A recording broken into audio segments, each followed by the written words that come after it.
가을은 1년 중에서 가장 일하기 좋은 계절입니다. 추수의 계절이기도 하죠. 여러분은 일하기를 좋아하십니까? 월트 디즈니의 그 백설공주와 일곱 난장이라는 영화가 있죠. 만화 영화에 보면 난장이들이 일하러 가면서 이렇게 노래합니다. 하이호우 하이호우 우리는 일하러 가세. 이러면서 삭과 곡괭이를 들고 즐겁게 이 발을 맞춰서 가는 그런 모습을 볼 때가 있습니다. 여러분 이 가을에 일할 때 하이호우 하이호우 하면서 노래하면서 일하십니까? 사람에게 행복을 주는 세 가지가 있다 합니다. 첫 번째는 가정이죠. 가정은요, 우리에게 사랑을 통해서 우리에게 행복을 줍니다. 두 번째는 신앙이죠. 신앙은 우리에게 믿음을 통해서 우리에게 행복을 줍니다. 또 세 번째는 직업입니다. 직업은 일을 통해서 우리에게 행복을 줍니다. 이 중에서도 가장 우리가 오랜 시간을 보내는 것은 직업입니다.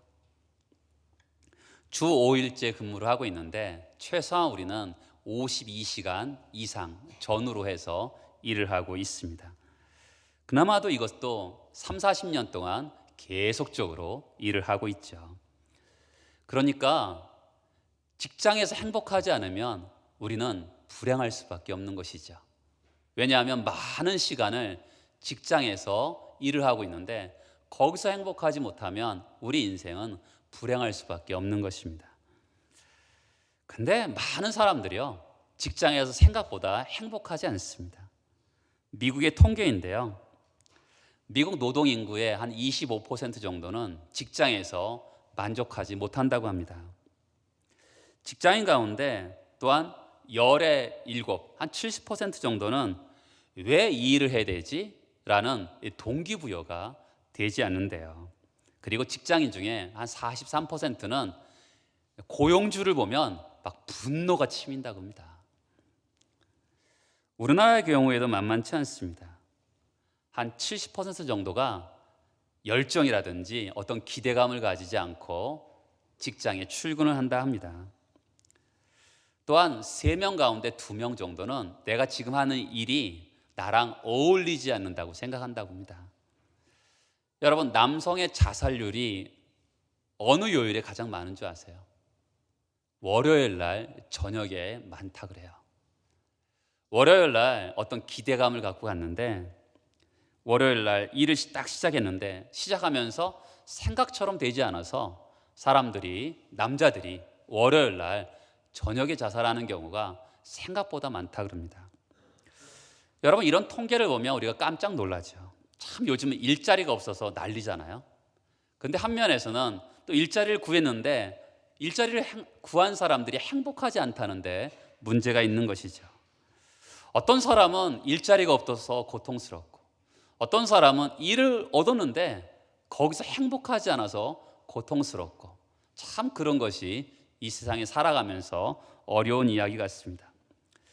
여러분들은 일 때문에 스트레스를 받습니까? 여러분의 생각으로 일이 안 풀려서 마음고생이 심하십니까? 여러분, 우리에게 일은 뭘까요? 또 성령이 우리에게 일이라는 것을, 성경이 가르치는 일은 뭘까요? 그것을 오늘 생각해 보고자 합니다. 사도 바울이 늘 고민했던 것은 바로 이런 거였습니다. 사도 바울은 복음을 전하면서 일을 했어요. 사도행전 18장에서 보면 그는 천막을 만드는 일을 했습니다. 사도 바울이 살던 시대는요, 사람들의 이동이 굉장히 심했던 시대예요. 특히 로마가 정복하던 시대입니다.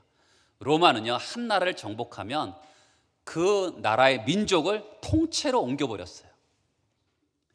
이때 사람들이 이동할 때 가장 필요한 게 뭐예요? 집이죠. 근데 가장 편리하고 가장 빠르게 지을 수 있는 게 뭡니까? 그것이 바로 천막입니다. 그래서 지금 영어에서 텐트 메이킹 미셔너리라는 단어가 나오게 되는데 그것은 바로 자비량 선교사예요. 사도 바울이 텐트를 만들어서 일을 했다 해서 텐트 메이킹 미셔너리라 그러죠. 사도 바울은 천막 만드는 일을 했습니다. 그래서 자비로 주로 복음을 전했어요. 그러면서 그가 고민이 됐겠죠. 일과 노동, 그렇죠? 일과 예배, 기도와 노동, 이 균형 있게 살아야 되는데, 그러면서 그가 일에 대해서 교훈을 우리에게 줍니다. 데살로니가후서 3장 10절에 보면 누구든지 일하기 싫어하거든 먹지도 말라, 아주 강력하게 이야기합니다. 데살로니가후서 3장 11절에 보면 이렇게 이야기했죠. 조용히 일하여 자기 양식을 먹으라. 사도 바울은 자기도 손으로 직접 일했기 때문에 사람들에게 직접 손으로 일하기를 원했습니다. 데살로니가전서 4장 11절에 보면 너희 손으로 일하기를 힘쓰라.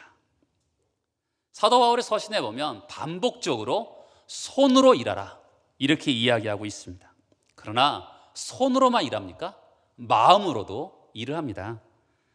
골로새서 3장에 보면 무슨 일을 하든지 마음을 다하여 주께 하듯 하고 사람에게 다하지 말라. 이는 기업의 상을 주께 받을 줄 아나니 너희는 주 그리스도를 섬기느니라. 바울은요, 세상의 일과 그리스도의 일을 이 한 절에 다루고 있어요. 왜 그렇습니까? 두 가지 다 하나님 안에서 하나이기 때문에 그래요. 정성을 다하여 주님을 섬기듯 세상에서 일을 하고요, 세상에서 정성을 다하여 섬기듯 주님을 위해서 섬겨라, 이렇게 말을 하고 있는 것이죠. 이것이 성경이 말하는 삶이고 신앙인 것이죠. 어떤 회사에서 했던 이야기인데, 어떤 여인이 회사를 옮겨서 어떤 중책을 맡게 되었습니다.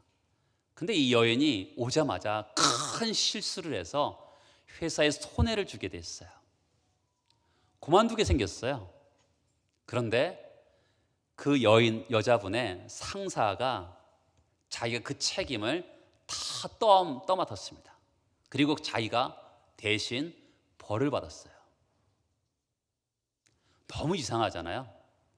그래서 그 여성이 그 자기 상관에게 가서 당신은 왜 내가 실수한 일을 당신이 다 떠맡습니까?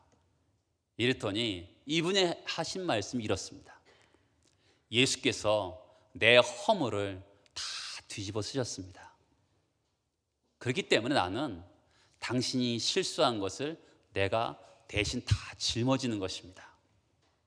이 여인이 예수를 믿지 않았거든요. 그런데 그 상관은 예수를 믿었습니다. 어떻게 했을까요? 이 여성이 그 다음 주부터 교회를 다니기 시작했습니다. 이해할 수 없는 일이 자기 삶에 발생했기 때문에 이 사람은 주님을 섬기듯 세상 일을 섬기는 그 상관을 보면서 그가 예수를 알게 된 것이죠. 여러분, 이 세상의 일과 주님의 일, 이것을 가능하게 하는 힘이 뭘까요? 이것을 두 가지 일을 하나로 묶을 수 있는 것은 뭘까요? 기도와 일을 하나로 묶고 예배와 노동을 하나로 묶을 수 있는 것은 뭘까요? 베드로 역시 노동자였어요. 물고기를 잡는 노동자였습니다. 예수의 부름을 받기 전에 고기 잡는 어부였습니다. 예수님께서 내가 너로 사람을 낚는 어부가 되게 하리라, 이렇게 말씀하셨습니다. 근데 재미있는 것은요, 베드로를 부르실 때마다 베드로가 무엇을 하고 있었냐면 물고기 잡고 있었어요. 마태복음에 보면 해변가에서요 물고기를 잡고 있었고요, 누가복음에 보면 깊은 곳에 가서 물고기를 잡았습니다. 그런가 하면 요한복음에 보면 물고기를 잡긴 잡으려고 했는데 한 마리도 잡지 못하면서 있었습니다. 근데 그때마다 예수께서요, 내가 너로 사람을 낚는 어부가 되게 하리라, 이렇게 일로 부르시는 모습을 보게 돼요. 고기를 잡을 때마다 사람을 낚는 어부가 되도록 부름받은 베드로는 그런 심정을 가지고 우리에게 오늘 말하죠. 11절에 보면 만일 누가 말하려면 하나님 말씀을 하는 것 같이 하고 누가 봉사하려면 하나님의 공급하신 힘으로 하는 것 같이 하라, 이렇게 말합니다. 하나님이 공급하시는 힘이 뭐예요? 성령의 힘이고 하늘의 힘입니다. 하늘로부터 능력이 부어지면 우리의 영이 변하고 우리의 혼이 변하게 되어 있습니다. 여러분, 영이 변하면 하나님 말씀으로 판단하는 능력이 생깁니다. 이것을 뭐라 그러냐면 양심이라 그럽니다. 그리고 영이 하나님과 교통하기 시작을 합니다. 이것을 영교라 그럽니다. 또한 이 영이 하나님을 직접 아는 지식을 갖게 되는데 그것을 직관이라 그럽니다. 한마디로 우리의 영이 열린 거예요. 신령한 눈이 열린 겁니다. 이것을 제3의 눈이라고도 하죠. 그런가 하면 육에 속한 사람과 영에 속한 사람이 차이점이 있습니다. 그것은 신령한 눈이 열렸느냐 열리지 않았냐의 차이예요. 고린도전서 2장 14절에 보면 육에 속한 사람은 하나님의 성령의 일을 받지 아니하나니 이는 그것들이 그에게 어리석게 보이며, 미련하다, 어리석다라는 것은 공부를 많이 하지 않고 마음이 나쁜 사람이 아니라 이것은 덮어져 있는 거예요. 영적인 눈이 덮어져 있기 때문에 어리석은 것이죠. 그런데 성령이 임하면 눈이 열립니다.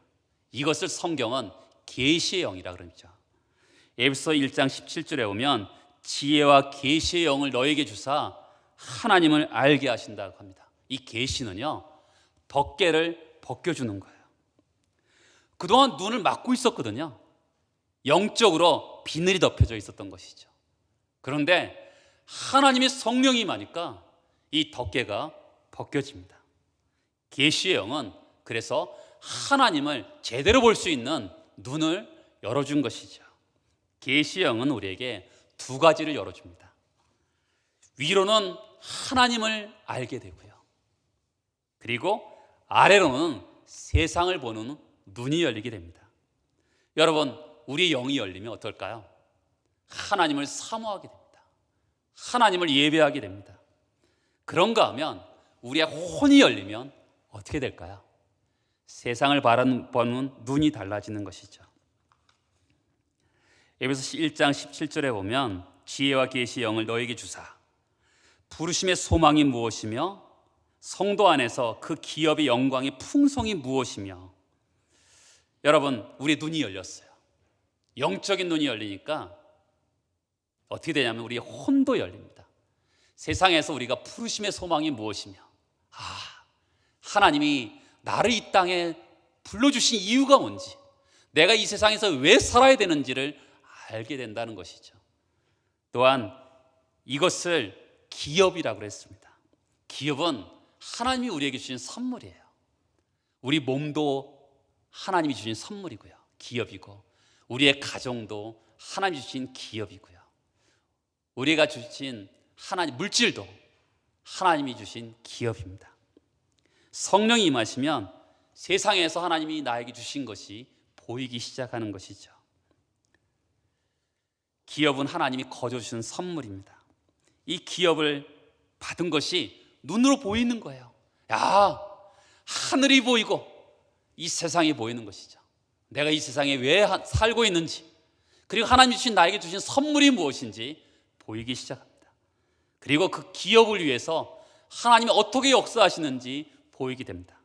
에베소 1장 19절에 보면 그의 힘의 위력으로 역사하심을 따라 하나님의 힘의 능력으로 우리의 부르심을 감당하게 하시고 그 힘의 능력으로 기업을 유지하게 하시는 것을 보이기 시작하는 것입니다. 그렇기 때문에 여러분, 하나님의 일과 세상의 일은 구분되지 않습니다. 하나님의 능력으로 이 세상에 일을 할 수 있도록 하나님이 허락하셨기 때문에 이 세상의 일과 하나님의 일은 구분되지 않는 것이죠. 세속적인 일과 영적인 일은 그래서 구분되지 않는 것입니다. 이 모든 일이 하나님의 일인 것이죠. 왜냐하면 하나님의 능력으로 그 부르심의 소망대로 일할 수 있고, 하나님의 능력으로 그 기업의 풍성함을 이어갈 수 있기 때문에 하나님의 일이, 모든 일이 하나님의 일이 되는 것이죠. 그것을 잘 보여주는 말씀이 출애굽기 31장에 나옵니다. 여호와께서 모세에게 말씀하여 이르시되 내가 유다 지파 훌의 손자여 우리의 아들인 부사레를 지명하여 부르고 하나님의 영을 그에게 충만하게 하여 지혜와 총명과 지식과 여러 가지 재주로 정교한 일을 연구하여 금과 은과 노수로 만들게 했습니다. 하나님은 부살엘과 오홀리압을 지명했어요. 그들로 하여금 성전에 있는 기구를 만들게 하셨습니다. 그런데 하나님은 부르셨어요. 부르신 것을 소명이라 그럽니다. 그리고 성전의 일을 맡기셨어요. 이것을 사명이라는 것이죠. 근데 그냥 맡기지 않았습니다. 하나님의 영을 주어서 맡기셨어요. 하나님의 영을 주셔서 기도하게 하신 것이 아니라, 하나님의 영을 주셔서 예배하게 하신 것이 아니라 하나님의 영을 주셔서 일하게 하셨다는 것이죠. 그래서 성령은 예배의 영이면서 일의 영이신 것이죠. 여러분, 성령이 임하면 기도도 잘하지만 성령이 임하시면 이 세상의 일도 잘하게 돼 있습니다. 사람들은 다 성령이 교회 안에만 역사한다고 생각합니다. 여러분, 성도들은 교회 안에 있으면 안전하죠.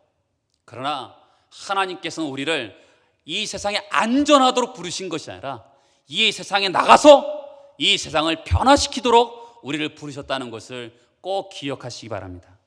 하나님은 우리에게 성령을 주셔서 나가서 일하게 하시는 것이죠. 하나님께 쓰임받은 사람들은 다 일하는 사람들이었어요. 이스라엘의 초대왕 사울, 언제 하나님께 부름받았습니까? 잃어버린 나귀를 찾다가 일하다가 부름을 받았습니다. 기드온, 겁먹은 기드온도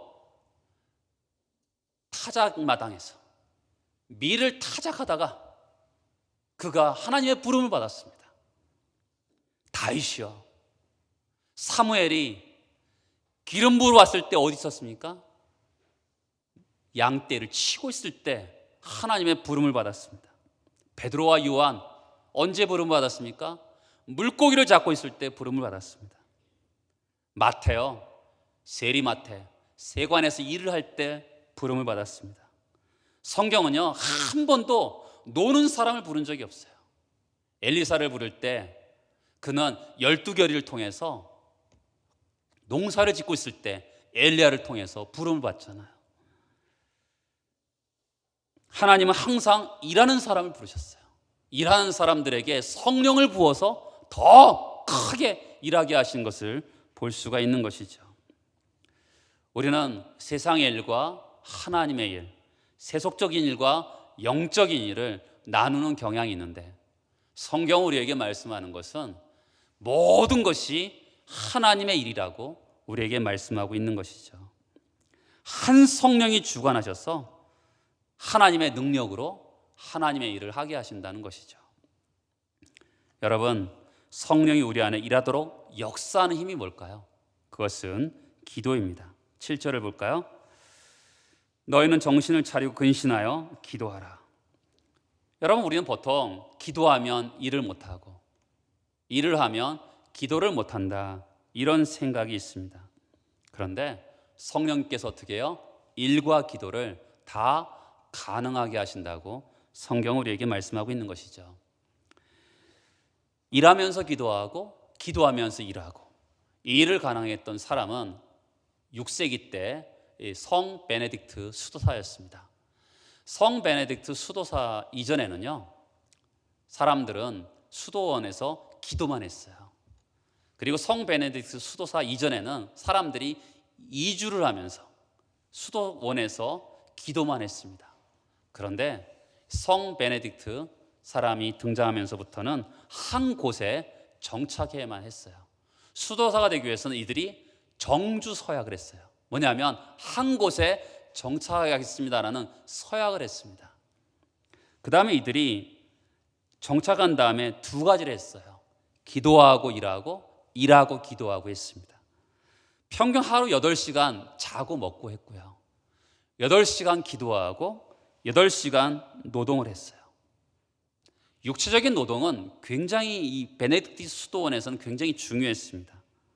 먹지 않는 자는 일하지 않는 자는 먹지도 말라, 이 정도가 아니라 일하지 않는 자는 나가라라는 거였어요. 그래서 지금도 베네딕트 수도원은 일과 노동, 노동과 일을 아주 중요하게 보고 있는 것이죠. 물론 기도 자체만을 위해서 있는 기도도 있습니다. 우리는 어디 기도원에 가면 기도만 하는 기도원도 있어요. 아침 새벽부터 저녁에 이르기까지 4번, 5번에 걸쳐서 예배만 드리는 기도원도 있습니다. 그런데 여러분, 그런 기도만 있지 않아요. 아침 새벽에 기도하고 저녁에 기도하고 낮에는 일하는 기도원이 있어요. 그런 데는 어떻게 기도를 하죠? 잡초를 뽑으면서 하나님, 제 마음에 잡초를 없애주세요. 가지치기 하면서 하나님, 제 마음에 가지치기를 해주세요. 설거지를 하면서 하나님, 이 지저분한 물처럼 제 마음이 지저분합니다. 하나님의 성령의 퐁퐁으로 내 마음을 깨끗하게 씻어주세요. 농약을 치면서 하나님, 제 마음에 이 더러운 벌레들을 다 죽여주세요. 이렇게 기도하면서 하루 종일 일을 하는 것이죠. 그냥 노동만 하는 것이 아니라 기도하면서 노동하고 일하면서 기도하고, 이런 것이 지금도 있는 것이죠. 여러분, 우리는 이렇게 기도해요. 기도할 때 우리는 성령이 주시는 힘으로 기도하는 거거든요. 조지 뮬러가 그랬어요. 그는 고아들을 키웠어요. 근데 어떤 부자들한테 이야기도 하지 않고 오로지 하나님의 말씀만 붙잡고 그 고아들을 키웠습니다. 그가 붙잡은 말씀이 이거였죠. 내 입을 넓게 열라, 내가 채우리라. 이 말씀을 오로지 붙잡고 그가 고아들을 키웁니다. 어느 날 폭풍우가 부는 날이었는데 먹을 게 똑 떨어졌어요. 아이들을 놓습니다. 같이 하나님 음식을 주셔서 감사합니다. 아무것도 없는데 그렇게 기도했어요. 그때 똑똑 소리가 납니다. 그 옆에 회사에서 그날 놀러 가기로 했는데 폭풍우가 치니까 음식 준비한 것을 같이 먹을 수가 없는 거예요. 그것을 빵과 우유를 그 아이들에게 줄 수 있었던 것이죠. 여러분, 그 조지 뮬러가 말씀을 붙잡고 그 일을 위해서 기도합니다. 제가 이번 한 주간 동안 그런 생각이 들었어요. 이번 주 제가 수요일 날 말씀 전하는 게 뭐냐면, 씨를 뿌렸는데 30배, 60배, 100배의 열매를 거둔다는 그런 씨 뿌리는 비유에 대해서 같이 말씀을 나눴습니다. 그러면서 저는 생각해 봤어요. 씨는 말씀인데 정말로 하나님 말씀이 30배, 60배, 100배 열매를 정말 나한테 맺고 있을까? 이런 생각이 드는 거예요. 여러분, 씨는 땅이 품어야지만이, 계속 품고 있어야지만이 열매를 맺는 거 아니겠어요? 그런데 제가 이렇게 인생을 살다 보니까 분명히 하나님께서 어떤 사건에 대해서 나에게 말씀을 주셨는데 이루어지지 않다 보니까 제가 그 말씀을 품고 있지 않고 뱉어버리더라고요. 낙심하니까 내가 그걸 뱉어버리고, 그러면 어떻게 하겠어요? 열매를 맺지 못하는 것이죠. 제가 인생을 신앙생활을 한번 곰곰이 생각해 봤습니다. 돌아보면 제가 말씀을 가지고 정말로 30배, 60배, 100배 열매를 맺는 때가 있었어요. 환난 날에 나를 부르라, 네가 나를 건지리니 내가 너를 영화롭게 하리라. 야, 그 말씀을 붙잡았더니 제가 그 말씀을 언제까지 붙잡았어요? 병이 났을 때까지 붙잡았거든요. 끝까지 제가 붙잡았어요. 그랬더니 열매를 맺더라고요. 근데 제 인생을 돌아보면서 제가 하나님의 일을 하잖아요. 근데 제가 기도를 하면서 하나님의 일을 해야 되는데 그 기도는 결국 하나님의 말씀이 나에게 심겨짐을 통하여서 하나님의 그 공급하시는 힘에 의해서 기도하게 되고 그것이 열매를 맺게 되더라고요. 터키에 가보면 그 서랍을 열면 메카 방향이라는 표시가 있어요. 이슬람 사람들은 메카를 향해서 하루에 5번 기도하잖아요. 여러분, 하루에 5번 기도하는 게 쉽습니까? 정말 어렵습니다. 하지만 그렇게 하지 않으면 하나님 뜻대로 살 수가 없어요.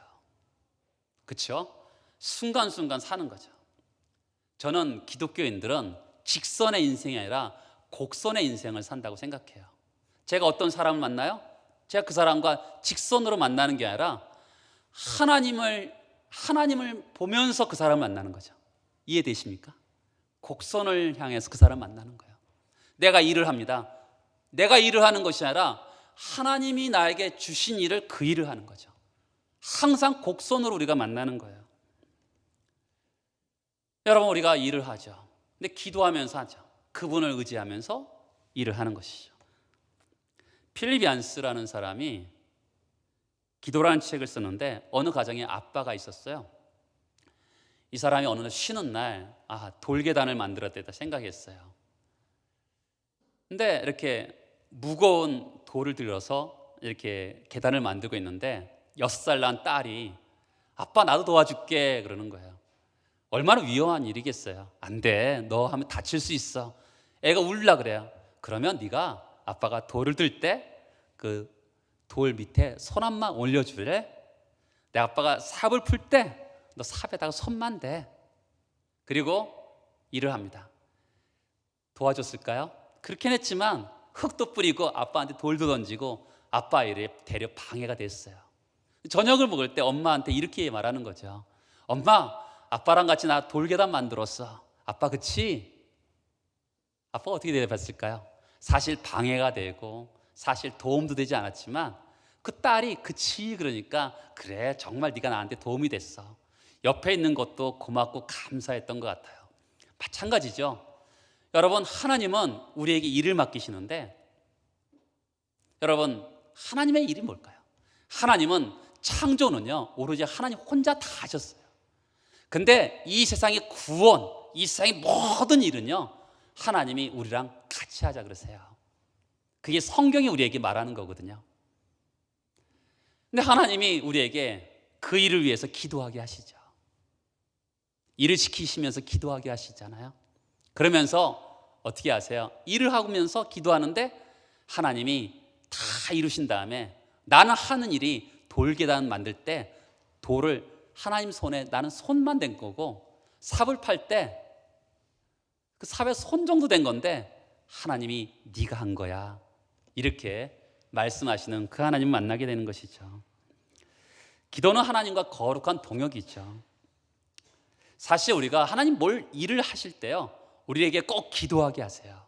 주시려고 할 때요 우리로 하여금 꼭 기도하게 하시는 거 아세요? 박 집사, 네가 새벽에 나와서 기도하잖아. 그래서 이 일이 생겼어. 다 네가 기도해서 된 거야. 윤 집사, 네가 저녁마다 와서 기도하는데 하나님이 너 기도를 들어주셨어. 그래서 네가 하는 일이 사업이 잘 되는 거야. 박 권사, 금식 기도하지? 너에게 하나님이 너 정말 네 남편이 하는 일 사업 잘 되게 해줄게. 여러분, 새벽마다 와서 자고 사실은 저녁마다 와서 기도하지만 잠깐 몇 번 부르짖고 금식 기도하면서 음식 생각만 했는데도 하나님께서는 우리에게 다 네가 새벽 기도해서 된 거야. 네가 저녁에 와서 기도해서 된 거야. 네가 금식 기도해서 된 거야. 하나님 다 하시고서요 우리에게 공을 돌리시는 거죠. 왜요? 하나님 우리에게 그 일을 기도로 우리를 동역하기를 원하시기 때문에 그런 것이죠. 여러분, 기도는요 우리의 일을 하나님의 일로 바꾸는 거예요. 내가 아침마다 일하러 직장 가는데 그 일이 기도하면 하나님의 일이 되는 거죠. 그렇죠? 내가 의사인데 어떤 사람이 정말 내가 수술했는데 아파요. 잘못한 것도 아니에요. 그런데 그 집사님은 새벽마다 와서 눈물로 기도해요. 왜요? 하나님의 일이기 때문에, 하나님의 일이라고 생각하기 때문에, 그 나에게 맡겨준 일이라 생각하기 때문에 기도하는 거죠.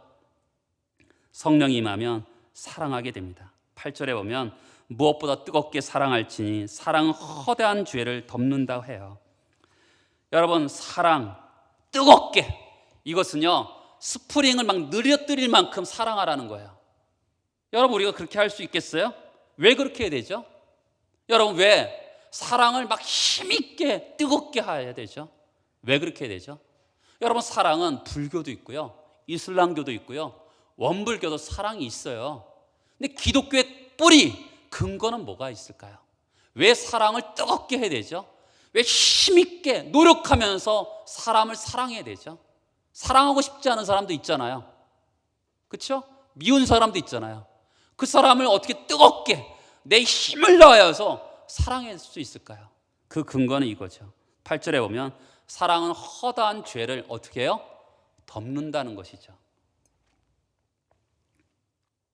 이 덮는다는 표현은 창세기 노아에서 나와요. 노아가 구원의 방주에서 나왔어요. 그런데 술을 먹습니다. 그 술을 먹는다는 표현은 자주 먹었다는 표현이에요. 그런데 어느 날 그가 하체를 벗고 이렇게 잠을 자고 있을 때 함이 그 모습을 보고 형제들에게 가서 아버지가 수치스럽게 누워있어라고 말을 합니다. 그때 셈과 야벳이 뒷걸음질 쳐서 아버지 하체를 어떻게 해요? 덮지요. 그 덮는다는 표현이 수치를 덮는 거예요. 여러분, 우리는 어떤 자였습니까? 사랑으로 일을 해야 되는데, 여러분, 우리는 어떤 자였죠? 아까도 말씀드렸지만 우리는 직선으로 사람을 대하는 것이 아니라 곡선으로 하나님을 보고 그 사람을 대하는 사람들입니다. 기독교에는 바로 그게 달라요. 우리의 눈도 하나님을 보고 그 사람을 보는 거고, 우리의 손과 발도 하나님을 보고 손과 발을 행하는 것이죠. 그러면 우리는 왜 사랑을 뜨겁게 해야 되죠? 우리가 그 수치스럽게 발가벗겨 있었거든요. 근데 예수 그리스도께서 우리의 죄를, 우리의 수치를 예수 그리스도의 십자가의 보혈로 덮어주셨던 것이죠. 그것을 기억하면서 그 사람의 죄를, 허물을 덮어주는 거죠. 뜨겁게 사랑하고, 정말 용수철을 늘리면서까지 그를 사랑하는 것이죠. 여러분, 사랑은 우리에게 생명을 공급합니다. 야곱이 생각나죠? 야곱은 정말 욕심 많은 사람이었어요. 아주 경쟁의식이 많았던 사람이죠. 그가 라반의 집에서 일을 합니다. 눈 붙일 겨를도 없이 일을 해요. 행복했을까요? 행복하지 않았죠. 사람이 경쟁의식을 가지고 일을 하면 절대로 그의 노동이 행복하지 않습니다. 그런데 언제 행복하죠? 창세기 29장에 보면 야곱이 라헬을 위하여 7년 동안 라반을 섬겼으나 그를 사랑하는 까닭에 7년을 며칠같이 여겼더라. 여러분, 라헬을 사랑하는 마음이 딱 생겼어요. 그랬더니 그 일이 노동이 되지 않고 그 일이 아주 사랑으로 일을 하니까 그 일이 행복이 되는 것이죠. 그렇죠? 누군가를 사랑하면서 일을 하니까 그 일이 행복이 되는 것이죠. 무엇보다 성령이 임하면 우리가 섬기는 마음을 일했죠. 11절에 보면 만일 누가 말하려면 하나님이 말씀하는 것 같이 하고 누가 봉사하려면 하나님 공급하시는 힘으로 하는 것 같이 하라. 10절에 보면 선한 청지기 같이 서로 봉사하라 합니다. 여러분, 봉사, 선한 청지기, 청지기가 뭐예요? 주인이 있는 거죠. 주인이 나에게 맡겨준 일을 하는 거죠. 근데 봉사에서 항상 우리는 나가 드러날 때가 많습니다. 예전에 부흥강사 목사님들이 많이 했던 것이 있어요. 교회 안에 가장 무서운 두 개의 마귀가 있다 그래요. 하나는 섭섭마귀고 하나는 삐딱마귀가 있었다 그럽니다. 섭섭마귀는 내가 참여하지 않으면 섭섭한 거예요. 왜요? 내가 이 교회 주인이거든. 그런데 내가 모든 것을 다 해야 되는데 사람들이 나를 쏙 빼놓고 했어요. 그리고 어떻게 해요? 섭섭마귀가 들죠. 여러분, 우리는 주인이 아니죠. 청지기 정신으로 교회를 하는 거잖아요. 하나님께 나에게 맡겨주신 일을 하는 건데 내가 주인이라고 생각하니까 이거 어떻게 돼요? 섭섭한 거죠. 삐딱마귀도 들죠. 열심히 일을 했어요. 그런데 사람들이 나를 알아봐 주지 않아요. 그러니까 삐딱해지는 거죠. 여러분, 우리가 주예를 하는 이유가 뭡니까? 그것은 11절 뒤에 보면 예수 그리스도로 말미암아 하나님이 영광을 받으시게 하려 합니다. 여러분, 우리가 봉사하는 이유는 뭐예요? 내가 영광 받는 것이 아니라 하나님께 영광 받게 하려고 하는 것인데, 내가 영광을 받으면 어떻게 될까요? 사실 삐딱해지는 것이죠. 성령이 임하면 우리 일이요, 노동이 되지 않고 봉사가 되는 거예요. 근데 우리 일이 잘할까요? 어떨 때는 못할 때도 있죠. 콜로라도에 오케스트라가 하나 구성이 됐다 그래요. 그런데 동네 오케스트라예요. 그러니까 일하는 아줌마들, 아저씨들, 할아버지들이 오케스트라를 구성했어요. 그런데 뭘 하냐면 베토벤의 교향곡 9번을 하네요. 어떻게 됐을까요? 사람들이 다 초청해서 왔는데 갑자기 줄이 끊어지기도 하고 악보는 날아가기도 하고 삐삐 소리도 나고 아주 엉망이 되었어요. 아마 베토벤이 오면 너희들 내 음악을 가지고 뭐 이렇게 하는 거야? 아마 그랬을 것 같아요. 그런데도 사람들은 굉장히 즐거웠다 그래요. 왜 그러냐면 베토벤의 음악을 라이브로 들었다고 생각하면서 너무나 즐거웠다 그래요. 그러면서 어느 분이 이렇게 얘기하는 거죠. 목회자들에게 하는 말씀이었어요. 목회자 여러분들보다 더 말씀도 잘 전하고 여러분들보다 더 능력 있는 사람들도 많습니다.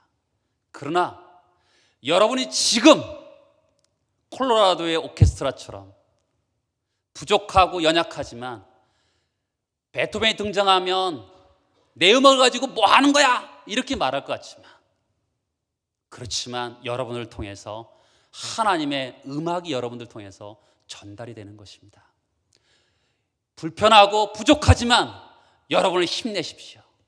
여러분을 통해서 하늘나라의 교향곡이 삑삑 소리가 나고 줄이 끊어지고 악보는 날아가지만 그럼에도 불구하고 여러분을 통해서 하나님 나라가 전파되는 것입니다. 이렇게 말을 했다 그래요. 여러분 마찬가지죠. 우리가 봉사하는 거, 우리가 섬기는 거, 교회를 섬기기도 하고 일을 섬기기도 하고 다 서비스죠. 우리가 거룩한 일도 있고 세속적인 일도 있는데, 그러나 사실은 없어요.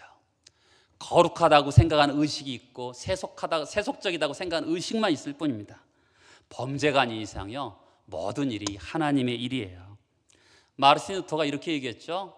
교회에서 성가를 부르는 거나 목장에서 젖을 짜는 거나 거기 하나님 계신다고 말을 했습니다. 여러분, 저와 여러분에게 하나님이 일을 맡기셨어요. 부르시고 맡기셨죠. 그러면서 우리에게 기도하면서 최선을 다하라 하시고 사랑하면서 일하라 하시고 하나님이 공급하시는 힘으로 일을 하라고 말씀하는 것이죠. 부활하신 예수님이 숨을 내쉬면서 성령을 받으라. 두 번째는 내가 너희를 보내노니 세상으로 가라. 이렇게 말씀하셨어요.